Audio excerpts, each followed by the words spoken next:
One of the sequences which many people have thought have been behind this sequence has been the Song of Solomon, and we've already seen another one of the lyrics which is quoted from Solomon as part, and also quoted indeed from other poems which have been involved in a negotiation with that.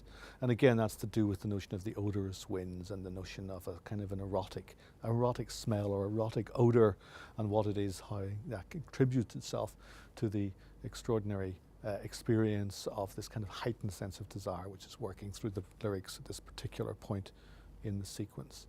That lies itself with a kind of Orientalism. That Orientalism is something which Joyce would have known probably very, very strongly from one of his great exemplars, the Irish poet James Clarence Mangan.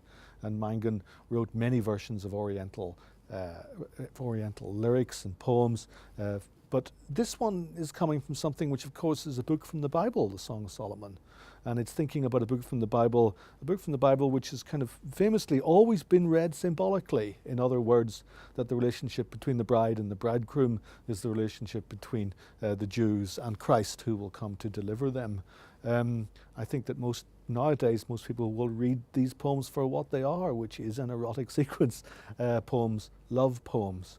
And Joyce certainly is aware or wanted to read these things in those ways and in no other ways. Indeed, the pale dew lies like a veil on my head, my fair one, my fair dove, arise, arise.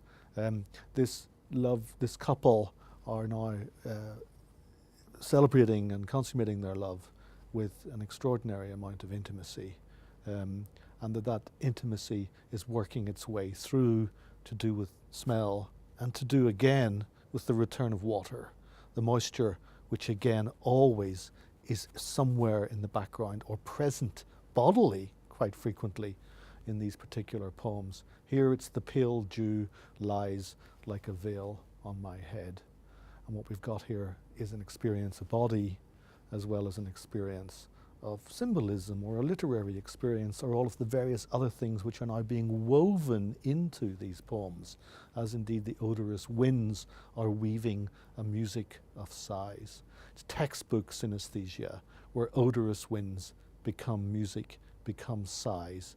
Body, smell, music, everything is working itself together in this extraordinarily heightened sense of sensation.